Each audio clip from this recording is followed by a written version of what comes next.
Hello दोस्तों, कैसे हो।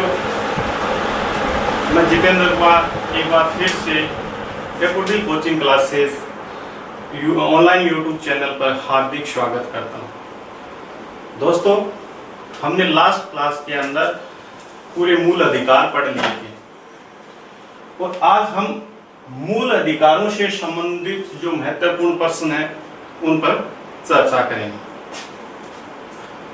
दोस्तों, ये प्रश्न पत्र जब भी हम हल करते हैं तो कुछ ना कुछ गलतियां कर देते हैं। और गलतियां क्या करते हैं कि या तो हम प्रश्न को पूरा नहीं पढ़ते हैं, यानी लास्ट तक प्रश्न को पढ़ते ही नहीं है और हमारा क्वेश्चन गलत हो जाता है, या कई बार हम चारों ऑप्शन को भी नहीं पढ़ पाते हैं तो भी हमारा क्वेश्चन गलत हो जाता है।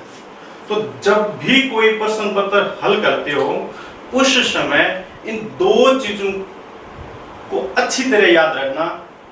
पहली कि प्रश्न जो है उसको अंत तक पढ़ना है, पूरा प्रश्न पढ़ना है। दोस्तों, आपने देखा है आजकल जो एग्जाम होते हैं उनमें क्वेश्चन नहीं वाले अधिक आते हैं और ये जो नहीं शब्द होता है ये क्वेश्चन के लास्ट में लिखा मिलता है, वहां तक हम पहुंचते ही नहीं है। पहले ही ऑप्शन दिखता है, टिक कर देते हैं और क्वेश्चन गलत हो जाता है और उसका पता हमें घर पर आने के बाद चलता है। यानी हम आते हुए भी, सही उत्तर आते हुए भी क्वेश्चन को क्या कर देते हैं, गलत करके आ जाते हैं। तो ऐसी गलती दोस्तों आप मत करना। क्वेश्चन को पूरा पढ़ना और चारों ऑप्शन को पढ़ना। इससे फायदा ये होता है कि एक क्वेश्चन 4 प्रकार के क्वेश्चन बनाता है, यानी इनके अंदर जो 4 ऑप्शन दिए होते हैं वो 4 ऑप्शन नहीं होते हैं, वो 4 क्वेश्चन होते हैं। ठीक है, तो इन बातों पे थोड़ा ध्यान देना, क्वेश्चन को सही करने की कोशिश करना। अब हम बात करते हैं मूल अधिकारों से संबंधित जो क्वेश्चन है उनकी। पहला क्वेश्चन हमारा बनता है कि मूल अधिकार संविधान के किस भाग में वर्णित है। बड़ा ही सिंपल क्वेश्चन है कि मूल अधिकार संविधान के किस भाग में वर्णित है।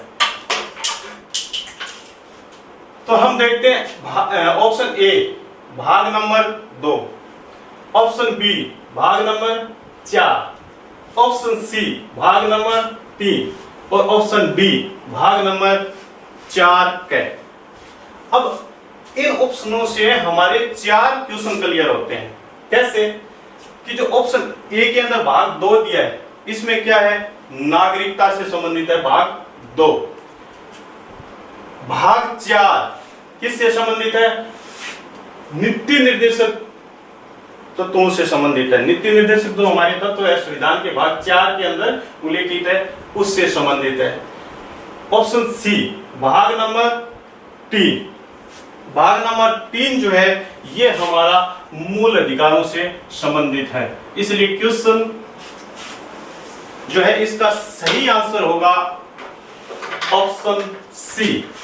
कौन सा होगा, ऑप्शन सी होगा। और डी में क्या दिया गया है, भाग 4 के, जहां पर मौलिक कर्तव्य उल्लेखित किए गए हैं।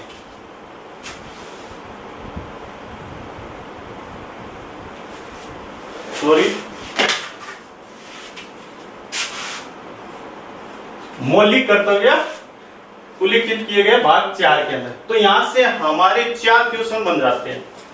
भाग 2 से हमें पता चल गया कि इसके अंदर नागरिकता के बारे में उल्लेख है।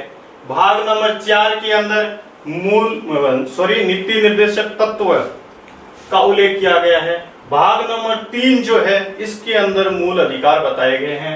भाग नंबर 4 के जो है इसके अंदर मूल कर्तव्य का उल्लेख किया गया है। तो हमारा क्वेश्चन मूल अधिकार संविधान के किस भाग में वर्णित है, तो हमारा सही ऑप्शन होगा ऑप्शन सी, यानी भाग 3 के अंदर मूल अधिकारों का उल्लेख किया गया है। नेक्स्ट क्वेश्चन की बात करें, क्वेश्चन नंबर 2, मूल संविधान में कुल कितने मौलिक अधिकार दिए गए थे। दोस्तों, बहुत ही ध्यान से प्रश्न को पढ़ना। क्या कह रहा है, एक शब्द जोड़ा है मूल संविधान, अगर यहां नाम आ जाता वर्तमान संविधान में तो जो उत्तर है वो चेंज हो जाता है। और इस प्रश्न में पूछा है कि मूल संविधान में कुल कितने मौलिक अधिकार दिए गए हैं, तो हमें पता है कि मूल संविधान के अंदर 7 मौलिक अधिकार दिए गए थे। एक जो संपत्ति का अधिकार था वो 44वें संविधान संशोधन के द्वारा हटा दिया गया था, इसलिए वर्तमान में तो 6 मौलिक अधिकार है, लेकिन मूल संविधान में कितने मौलिक अधिकार थे? 7 थे। इसलिए हमारा सही ऑप्शन होगा ऑप्शन बी। क्वेश्चन 3 क्या कहता है कि मूल अधिकारों को सर्वप्रथम किस देश में संवैधानिक मान्यता प्रदान की गई? संवैधानिक मान्यता मतलब किस देश के संविधान में सबसे पहले मूल अधिकारों को लिखा गया था। ठीक है, यानी मूल अधिकार को सर्वप्रथम किस देश में संवैधानिक मान्यता प्रदान की गई है। तो दोस्तों हम देखते हैं इसका सही उत्तर यूएसए होता है। और हमने पहले पढ़ा भी था कि जो ब्रिटेन है उसने सबसे पहले ये मूल अधिकारों की जो परंपरा है उसको जरूर शुरू की थी सन 1215 में मैग्ना कार्टा अधिकार पत्र के द्वारा। लेकिन आप ये भी जानते हैं कि ब्रिटेन का संविधान अलिखित है, यानी उसने जो अधिकार दिए थे अपने सामंतों को वो तो लिखित रूप में दिए थे, लेकिन संविधान अलिखित होने के कारण अपने संविधान में नहीं लिखा था। और उस बात को फिर सबसे पहले अपने संविधान में कॉपी किया था यूएसए, संयुक्त राज्य अमेरिका में। इसलिए हमारा जो क्वेश्चन 3 जो है कि मूल अधिकारों को सर्वप्रथम किस देश में संवैधानिक मान्यता प्रदान की गई, तो हमारा सही उत्तर हो जाएगा यूएसए यानी संयुक्त राज्य अमेरिका। अब बात करते हैं हम क्वेश्चन संख्या 4 की। भारतीय संविधान के भाग 3 में कुल कितने अनुच्छेदों में मूल अधिकारों का वर्णन किया गया है? दोस्तों थोड़ा सा क्वेश्चन घुमा दिया गया है। भारतीय संविधान के भाग में कुल कितने अनुच्छेदों में मूल अधिकारों का वर्णन किया गया है? तो हमें पता है कि भाग 3 के अंदर आर्टिकल 12 से लेकर के आर्टिकल 35 तक मूल अधिकारों को बताया गया है। और आर्टिकल 12 से लेकर आर्टिकल 35 तक हम गिने तो टोटल आर्टिकल होते हैं 24। कितने होते हैं? 24 होते हैं। इसलिए क्वेश्चन 4 का सही जो उत्तर होगा वो ऑप्शन बी होगा। ठीक है, अगले क्वेश्चन की बात करते हैं। भारत ने मूल अधिकारों की अवधारणा किस देश के संविधान से ली है? मूल अधिकारों की अवधारणा भारत ने कहां से ग्रहण किया है? यानी मूल अधिकारों की परंपरा ब्रिटेन ने चलाई थी। मूल अधिकारों को सबसे पहले कॉपी किया था अमेरिका ने, और भारत ने अमेरिका के संविधान से ये अवधारणा ली थी। कहां से ली थी? अमेरिका के संविधान से अवधारणा ली थी। संयुक्त राज्य अमेरिका के संविधान से भारत ने मूल अधिकारों की अवधारणा ग्रहण की थी। आप जापान के बारे में जानते हैं, जापान से हमने विधि की स्थापित प्रक्रिया ली थी। ब्रिटेन से हमने, ऑस्ट्रेलिया की अगर बात करें, ऑस्ट्रेलिया से हमने जो प्रस्तावना की भाषा है वो लिया था, और जो समवर्ती सूची है वो भी ग्रहण की थी। तो क्वेश्चन 5 जो है इसके अंदर कहा गया है कि भारत ने मूल अधिकारों की अवधारणा किस देश के संविधान से ली है, तो ऑप्शन सही होगा यूएसए, संयुक्त राज्य अमेरिका, यानी ऑप्शन ए। अगला जो क्वेश्चन है 6, मूल अधिकार क्या है?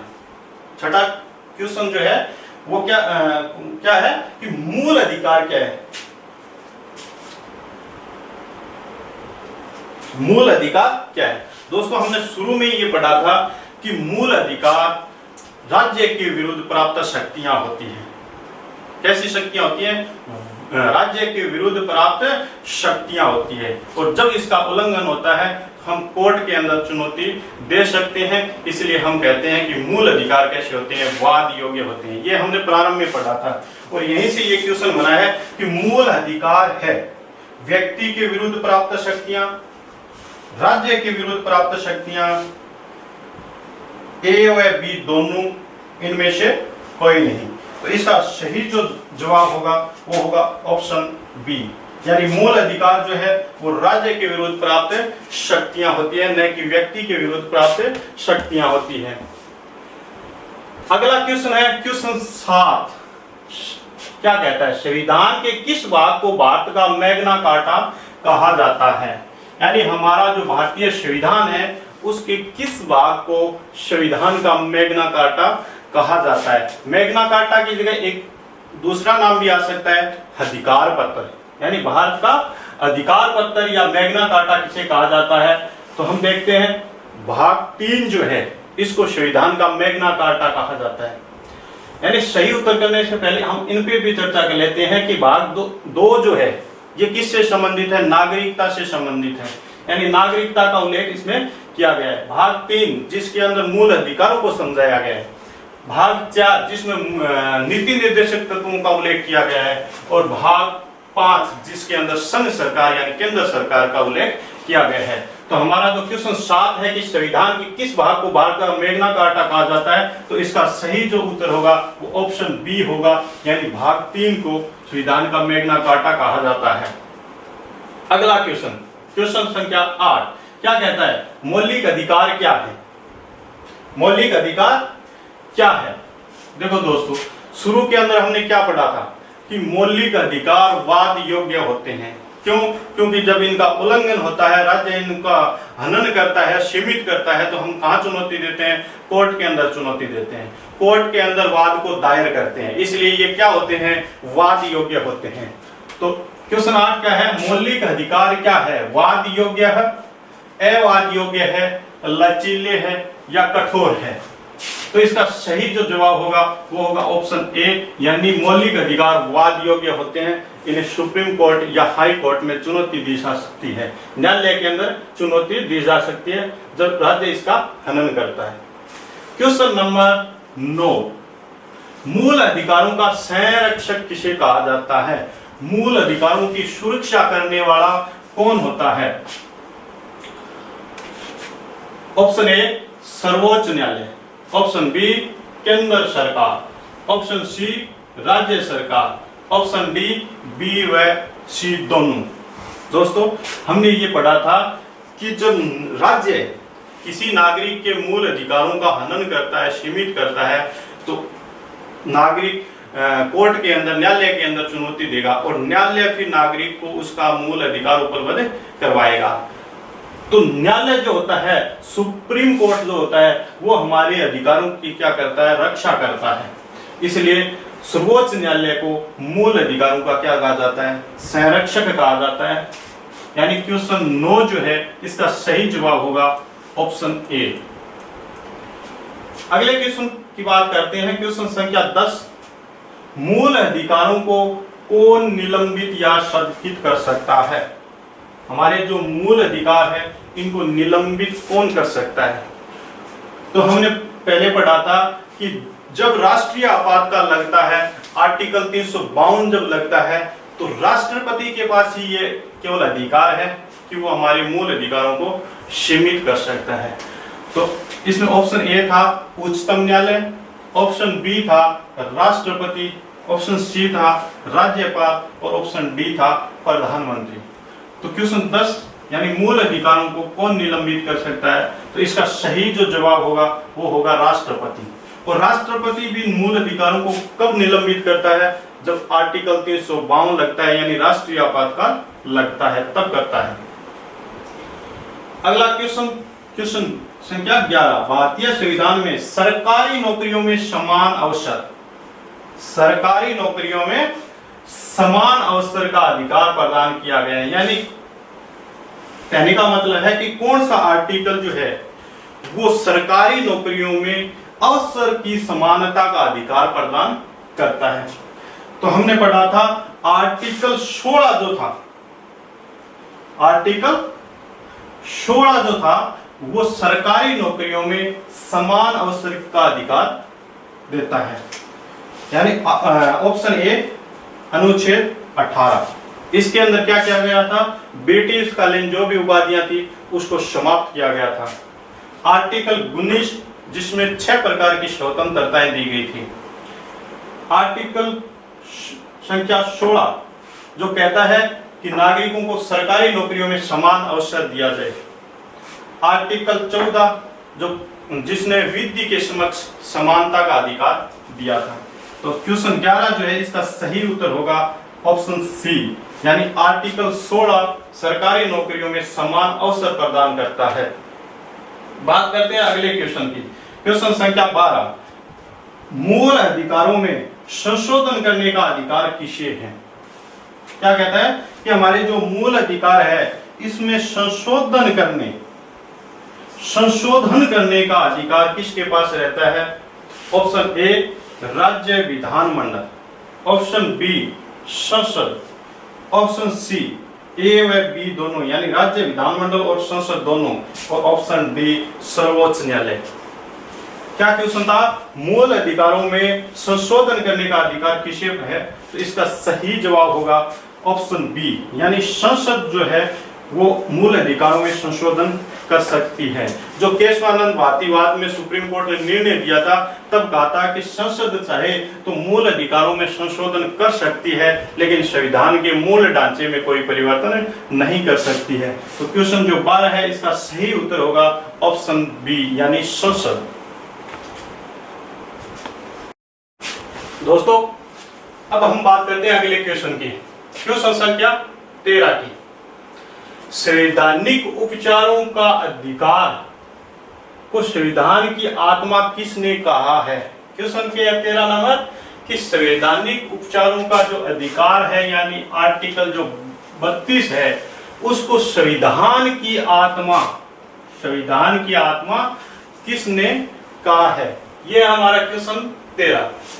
इसका ऑप्शन ए है doctor Rajendra Prasad, option B doctor B R. Ambedkar, option C Kesavananda Bharati और ऑप्शन डी जवाहरलाल नेहरू। दोस्तों ये जो है डॉक्टर राजेंद्र प्रसाद, इसके बारे में हम जानते हैं कि ये हमारे देश के पहले राष्ट्रपति रहे। Option number 2 doctor B R. Ambedkar, इन्होंने संवैधानिक उपचारों का अधिकार इसको संविधान की आत्मा कहा था, यानी बी.आर. अम्बेडकर जी है इन्होंने आर्टिकल 32 को संविधान की आत्मा या हृदय कहा था। सी ऑप्शन था केशवानंद भारती, ये एक विवाद उठा था सुप्रीम कोर्ट में, और ऑप्शन डी जो है वो है जवाहरलाल नेहरू जो हमारे पहले प्रधानमंत्री रहे। तो क्वेश्चन 13 का सही जवाब क्या होगा? ऑप्शन बी होगा, यानी डॉक्टर भीमराव अंबेडकर जी ने कहा था कि आर्टिकल 32 जो है या संवैधानिक उपचारों का अधिकार जो है वो संविधान की आत्मा है, हृदय है। अब बात करते हैं क्वेश्चन 14 की। क्वेश्चन संख्या 14 क्या कहता है? निम्नलिखित में से कौन मूल अधिकार की सूची में सम्मिलित नहीं है? क्या यानी नीचे कुछ अधिकार दिए गए हैं और क्वेश्चन ये पूछा जा रहा है कि इनमें से कौन सा ऐसा अधिकार है जो मूल अधिकार की सूची में नहीं आता है। तो हम देखते हैं ऑप्शन ए के अंदर दिया गया है स्वतंत्रता का अधिकार। हम जानते हैं स्वतंत्रता का अधिकार एक मूल अधिकार है, मूल अधिकार की सूची में। ऑप्शन नंबर 2 शोषण के विरुद्ध अधिकार, यह भी मूल अधिकार की सूची में आता है। संपत्ति का अधिकार, ऑप्शन नंबर सी जो है संपत्ति का अधिकार है, यह हमारे मूल अधिकारों की सूची में नहीं आता है। और समानता यानी समता का अधिकार, यह भी हमारे मूल अधिकारों की सूची में आता है। तो इस क्वेश्चन 14 का सही जवाब क्या होगा? सी होगा, क्योंकि सी के अंदर संपत्ति का अधिकार दिया गया है जो वर्तमान में मूल अधिकारों की सूची में नहीं आता है। क्यों नहीं आता है? क्योंकि 44वें संविधान संशोधन 1978 के द्वारा इसे विधिक या कानूनी अधिकार बना दिया गया था। अब बात करते हैं क्वेश्चन संख्या 15 की। निम्न में से कौन से मूल अधिकार राष्ट्रीय आपातकाल के दौरान समाप्त नहीं होते हैं? राष्ट्रीय आपातकाल के दौरान समाप्त नहीं होते हैं। ऐसे कौन से आर्टिकल है या अधिकार है जो राष्ट्रीय आपातकाल यानी आर्टिकल 352 के तहत समाप्त नहीं किए जा सकते हैं? ऑप्शन ए आर्टिकल 19 व 20, ऑप्शन बी आर्टिकल 20 व 21, ऑप्शन सी के अंदर दिया गया आर्टिकल 29 व 30 और ऑप्शन डी के अंदर दिया गया आर्टिकल 25 व 28। तो हमने ये पहले पढ़ा था कि जो आर्टिकल 20 व 21 है ये राष्ट्रीय आपातकाल के दौरान समाप्त नहीं किए जा सकते और सभी अधिकार जो मूल अधिकार है वो समाप्त किए जा सकते हैं राष्ट्रीय आपातकाल के दौरान। तो हमारा जो क्वेश्चन 15 है इसका सही जो जवाब होगा वो ऑप्शन बी होगा, यानी आर्टिकल 20 व 21 है जो राष्ट्रीय आपातकाल के दौरान भी समाप्त नहीं किए जा सकते। अगला क्वेश्चन है 16, उपाधियों का अंत किस आर्टिकल में किया गया है, यानी ऐसा कौन सा आर्टिकल है जो उपाधियों का अंत करता है। Option A article 14, option B article 32, option C article 90 और ऑप्शन डी आर्टिकल 18 यानी 18। दोस्तों हम देखते हैं कि आर्टिकल 14 जो विधि के समक्ष समानता की बात करता है, आर्टिकल 32 संवैधानिक उपचारों का अधिकार देता है, आर्टिकल 19 बोलने की स्वतंत्रता देता है, आर्टिकल 18 जो आर्टिकल 18 है ऑप्शन डी के अंदर ये उपाधियों का अंत करता है। आर्टिकल 18 में क्या कहा गया था कि जो भी ब्रिटिश कालीन उपाधियां हैं उसका अंत किया जाएगा, ये बात आर्टिकल 18 के अंदर कही गई थी। तो आर्टिकल 18 ही है जो उपाधियों का अंत करता है। अगला क्वेश्चन है क्वेश्चन संख्या 17 में लिखा है कि प्रेस को स्वतंत्रता किस आर्टिकल के तहत दी गई है। दोस्तों ये क्वेश्चन बार बार एग्जामों में पूछा जाता है, आगे पूछे जाने की भी पूरी संभावना है। प्रेस को स्वतंत्रता किस आर्टिकल के तहत दी जाती है, तो इसका ऑप्शन है आर्टिकल 19 ग, ऑप्शन बी है आर्टिकल 19 क, ऑप्शन सी है आर्टिकल 19 ख और ऑप्शन डी है आर्टिकल 19 झ। तो इसका सही जो जवाब होगा कि प्रेस को स्वतंत्रता किस आर्टिकल के तहत दी जाती है, तो ऑप्शन बी होगा, यानी आर्टिकल 19 क के तहत दी जाती है और इसी के तहत हमें बोलने की आजादी भी दी जाती है। तो हम देखते हैं आर्टिकल 19 ग जो हमें संघ बनाने का अधिकार देता है, आर्टिकल 19 क बोलने का अधिकार, प्रेस की स्वतंत्रता का अधिकार, विज्ञापन जारी करने का अधिकार देता है, प्रसारण करने का अधिकार देता है, आर्टिकल 19 ख जो हमें सम्मेलन करने का अधिकार देता है और आर्टिकल 19 6 जो हमें व्यापार करने का अधिकार देता है। तो क्वेश्चन 17 का सही जो जवाब होगा वो ऑप्शन बी होगा, यानी आर्टिकल 19 क। क्वेश्चन 18 जीवन रक्षा का अधिकार किस अनुच्छेद के तहत दिया जाता है। दोस्तों ये जीवन रक्षा का जो अधिकार दिया जाता है वो किस आर्टिकल के तहत दिया जाता है, ये हमारा क्वेश्चन है। तो हमने पहले पढ़ा था कि जो आर्टिकल 21 है प्राण और दैहिक स्वतंत्रता का अधिकार, उसी में सुप्रीम कोर्ट ने एक फैसला दिया था कि गरिमापूर्ण जीवन जीना, जीवन रक्षा का अधिकार, विदेश जाने का अधिकार, सोने का अधिकार, ये किसके अंदर आता है, आर्टिकल 21 के अंदर आता है, यानी जीवन के अधिकार के तहत ही आता है। तो इसमें ऑप्शन ए है आर्टिकल 14 विधि के समक्ष समानता की बात करता है, आर्टिकल 19 6 प्रकार की स्वतंत्रताएं दी गई है, आर्टिकल 21 जो जीवन रक्षा का अधिकार भी देता है और आर्टिकल 23 जो शोषण के विरुद्ध अधिकार प्रदान करता है। तो क्वेश्चन 18 का सही जो उत्तर होगा वो ऑप्शन सी होगा, यानी आर्टिकल 21 होगा। अगला क्वेश्चन है क्वेश्चन संख्या 19, यानी छुआछूत का अंत किस आर्टिकल के अंदर किया गया है, यानी कौन सा ऐसा आर्टिकल है जो छुआछूत यानी अस्पृश्यता का अंत करता है। तो दोस्तों इसका ऑप्शन है option A article 17, option B article 14, option C article 19 और ऑप्शन डी आर्टिकल 32। तो आर्टिकल 17 ये जो है ये अस्पृश्यता या छुआछूत को क्या करता है, समाप्त करता है, यानी आर्टिकल 17 के अंदर छुआछूत को समाप्त किया गया है। तो क्वेश्चन 19 जो है इसका सही जवाब तो होगा ऑप्शन ए, लेकिन हम पूरे ऑप्शन देखते हैं आगे के, तो 3 जो ऑप्शन बचे हैं। ऑप्शन बी में आर्टिकल 14 विधि के समक्ष समानता की बात करता है, आर्टिकल 19 6 प्रकार की स्वतंत्रता देता है और आर्टिकल 32 जो संवैधानिक उपचारों के अधिकार की बात करता है। दोस्तों लास्ट क्वेश्चन है क्वेश्चन 20, किस याचिका का शाब्दिक अर्थ होता है हम आदेश देते हैं। क्वेश्चन क्या है दोस्तों, एक बार फिर सुना कि कौन सी ऐसी याचिका है।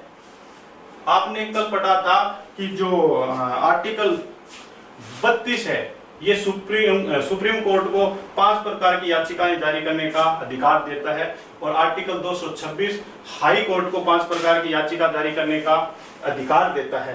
तो जो 5 प्रकार की याचिकाएं थी उनमें से कौन सी याचिका है जिसका अर्थ है हम आदेश देते हैं, ये हमारा क्वेश्चन है कि किस रिट का या याचिका का शाब्दिक अर्थ होता है हम आदेश देते हैं। तो दोस्तों इसका सही जो जवाब होगा वो होगा ऑप्शन ए, यानी परमादेश, परम प्लस आदेश यानी सर्वोच्च आदेश, हम आदेश देते हैं। ऑप्शन बी क्या कहता है, बंदी प्रत्यक्षीकरण। इसका शाब्दिक अर्थ क्या था कि जिसको गिरफ्तार किया जाता है उसको सहस्त्री न्यायालय में पेश किया जाए। प्रतिषेध यानी प्रोहिबिशन, निषेध करना, मना करना, रोकना, इसका शाब्दिक अर्थ होता है। और ऑप्शन डी अधिकार परीक्षा, इसका शाब्दिक अर्थ होता है कि आपको क्या हक है या आपने किस अधिकार से ये किया, यानी आपको क्या हक है, ये इसका शाब्दिक अर्थ होता है। तो किस याचिका का शाब्दिक अर्थ हम आदेश देते हैं, ये होता है ऑप्शन ए सही होगा इसका। परमादेश नाम की जो याचिका है उसका अर्थ होता है हम आदेश देते हैं। ये थे दोस्तों मूल अधिकारों से संबंधित कुछ सामान्य प्रश्न, और मूल अधिकारों से संबंधित अन्य प्रश्नों पर चर्चा हम नेक्स्ट क्लास के अंदर करेंगे।